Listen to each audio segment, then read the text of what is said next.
Bill Murray memegang watak Phil Chones, seorang peramal cuaca untuk stesen televisyen Pittsburgh. Phil sombong, sinis, dan sangat mementingkan diri sendiri. Dia menganggap pekerjaannya, terutamanya membuat liputan acara Hari Marmot tahunan di Punxsutawney, sebagai tidak berharga. Dia ditemani oleh penerbit barunya, Rita Hanson, dan juru kamera, Larry. Phil segera menunjukkan kebenciannya terhadap bandar kecil itu dan perayaannya yang pelik. Dia mendaftar masuk ke Bed and Breakfast, biasa-biasa sahaja yang dikendalikan oleh Ms. Lancaster, seorang wanita tua yang ceria. Dia segera bersikap condescending terhadap kaki tangan dan jiran-jiran. Keesokan paginya, 2 Februari, Phil bangun.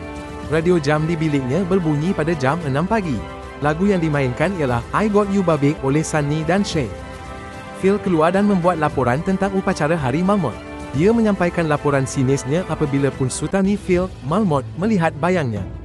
Ini meramalkan 6 minggu lagi musim sejuk.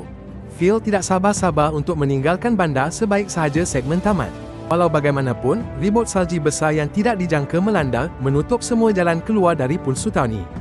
Seluruh kru terpaksa menghabiskan 1 malam lagi di bandar itu. Phil sangat marah dengan kelewatan itu. Dia berundur ke Bed and Breakfast-nya, mendidih dalam kekecewaannya. Keesokan paginya, Phil bangun lagi. Radio jam berbunyi pada jam 6 pagi. Lagu yang dimainkan ialah I Got You Babe oleh Sunny dan Cher. Dia mendapati segala-galanya sama seperti pagi sebelumnya. Dia menyedari bahawa masih 2 Februari. Dia bersemuka dengan Larry dan Rita, yang keliru dengan tingkah lakunya. Mereka tidak ingat hari sebelumnya berulang. Phil memutuskan untuk mengambil kesempatan daripada situasinya. Dia sedar bahawa tidak ada akibat untuk tindakannya. Dia menggunakan hari berulang itu untuk memuaskan diri dan hedonism. Dia mula makan sejumlah besar gula-gula dan junk food. Dia merokok dan minum arak dengan banyak tanpa takut hangover. Dia memandu secara berbahaya dan dihentikan oleh polis. Dia memanipulasi orang untuk keuntungan kecil, mengetahui tindakan tepat mereka. Dia menumbuk muka orang yang menjengkelkan tanpa hukuman. Fokus utamanya menjadi memikat penerbitnya, Rita. Dia menghabiskan beberapa hari cuba mempelajari segala-galanya tentang Rita. Dia bertanya soalan, menghafal jawapannya, dan mengetahui kegemarannya. Dia kemudian menggunakan pengetahuan ini untuk meniru tarikh ideal Rita dengan sempurna. Dia berjaya membawanya kembali ke biliknya dalam satu gelung. Walau bagaimanapun, taktik manipulatifnya gagal apabila dia mendedahkan pengetahuan supernaturalnya. Rita berasa tidak selesa dengan tiruannya yang sempurna dan menolak advance-nya. Penolakan ini adalah titik perubahan utama bagi Phil. Dia kini terpaksa menghadapi kengerian sebenar dan pengasingan perangkapnya. Dia menjadi sangat depressed dan terdesak. Dalam keadaan putus asa, nihilistik, Phil mula cuba memecahkan gelung dengan membunuh diri. Dia mencuba pelbagai kaedah yang semakin pelik. Dia melemparkan dirinya di hadapan truk. Dia mengejutkan dirinya dengan elektrik di dalam tub mandi. Dia melompat dari bangunan tinggi. Dia malah mencuri marmot Punxsutawney Phil dan memandu jatuh dari tebing bersama haiwan itu. Tidak kira apa yang dia lakukan, dia sentiasa bangun serta-merta pada keesokan harinya. Radio jam berbunyi pada jam 6 pagi.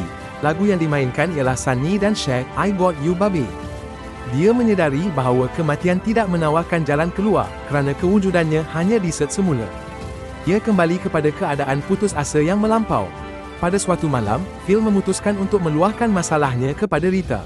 Dia memberitahu Rita bahawa dia menjalani hari yang sama berulang kali. Dia membuktikan dakwaannya dengan meramalkan peristiwa kecil, obskur, di sekeliling mereka. Dia tahu pesanan tepat pelayan dan baris seterusnya lagu di jukebox. Rita pada mulanya skeptikal tetapi agak yakin dengan ketepatan ramalannya yang tidak dapat dinafikan. Dia bersetuju untuk bermalam dengannya, tetapi hanya secara platonik. Mereka berjaga sepanjang malam bercakap di kedai makan. Phil berkongsi cerita tentang pelbagai percubaan bunuh dirinya. Rita tertidur di kerusi. Phil bangun mendengar bunyi radio pada jam 6 pagi, bersendirian. Rita tidak ingat perbualan mendalam mereka. Phil memasuki fasa gelung yang baru, yang lebih konstruktif. Dia beralih daripada hedonism dan putus asa kepada proses penambahbaikan diri yang perlahan dan metodik. Dia menyedari dia mempunyai masa tanpa head untuk belajar dan menyempurnakan kemahiran baru. Dia belajar bermain piano dengan mahir. Dia belajar bertutur bahasa Perancis dengan fasih. Dia menjadi ice skater yang mahir dan banyak membaca. Dia mula menggunakan pengetahuannya tentang hari itu untuk membantu orang lain. Dia menyelamatkan seorang budak lelaki daripada jatuh dari pokok. Dia menukar tayar pancit untuk sekumpulan wanita tua. Dia membantu seorang lelaki melamar tunangnya selepas membetulkan ucapan gagapnya. Dia mula melakukan perbuatan baik semata-mata untuk menjadikan hari itu lebih baik untuk orang lain. Dia berulang kali menyelamatkan nyawa seorang lelaki tua gelandangan dengan memberinya makanan. Walaupun dengan usahanya, lelaki itu sentiasa mati lewat hari itu, satu peristiwa yang nampaknya tidak dapat diubah. Ini mengajar Phil bahawa ada perkara yang benar-benar di luar kawalannya. Kesedaran tentang kematian membawa kedalaman baru kepada wataknya. Sikap Phil berubah sepenuhnya. Sikap sinisnya digantikan dengan empati dan belas kasihan yang tulen. Dia menjadi figura yang disayangi di bandar Punxsutawney. Dia baik kepada Merce, Lancaster dan friendly kepada penduduk tempatan.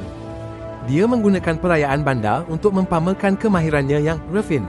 Dia bermain piano dalam jazz combo, berimprovisasi dengan hebat. Dia mengukir arca ais magnificent wajah Rita. Dia menyelamatkan seorang wanita daripada tercekik di majlis makan malam. Dia memberikan laporan yang ikhlas, spontaneous dan tidak sarkastik tentang Hari Marmot.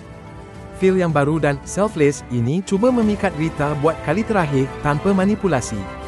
Dia hanya bercakap dengannya, menyatakan kekaguman tulen dan rasa hormat yang baru ditemui.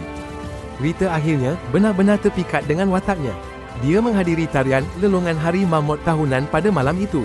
Dia adalah lelaki paling popular di acara itu, menari dengan semua orang. Dia dan Rita menari bersama selepas dia memenanginya dalam lelongan Bachelor. Mereka berkongsi ciuman yang gairah. Mereka berundur ke bilik Phil di Bed and Breakfast. Phil meminta Rita untuk tinggal bersamanya dan dia bersetuju. Mereka tertidur bersama. Keesokan paginya, Phil bangun. Dia panik dan segera mencapai radio jam. Tetapi radio kekal senyap, lagu I Got You Babe tidak dimainkan. Phil menoleh dan melihat Rita tidur nyenyak di sebelahnya. Dia menyedari bahawa gelung itu akhirnya telah dipecahkan. Tarikh adalah 3 Februari. Phil telah memperoleh kebebasannya bukan melalui melarikan diri, tetapi melalui transformasi diri dan cinta tanpa pamrih yang sejati. Dia dan Rita berjalan keluar ke salji yang segar. Phil memberitahu Rita bahawa mereka akan tinggal di Punxsutawney. Dia berkata, kita akan menyewa, mereka sentiasa mencari orang. Dia tidak lagi terperangkap, tetapi dia telah memilih untuk menerima kehidupan sederhana yang pernah dihina. Filem itu berakhir dengan Phil dan Rita berjalan bersama-sama, bersedia untuk menghadapi sisa hidup mereka. Jangan biarkan masa tamat. Like dan subscribe Malay Report untuk lebih banyak ulasan filem.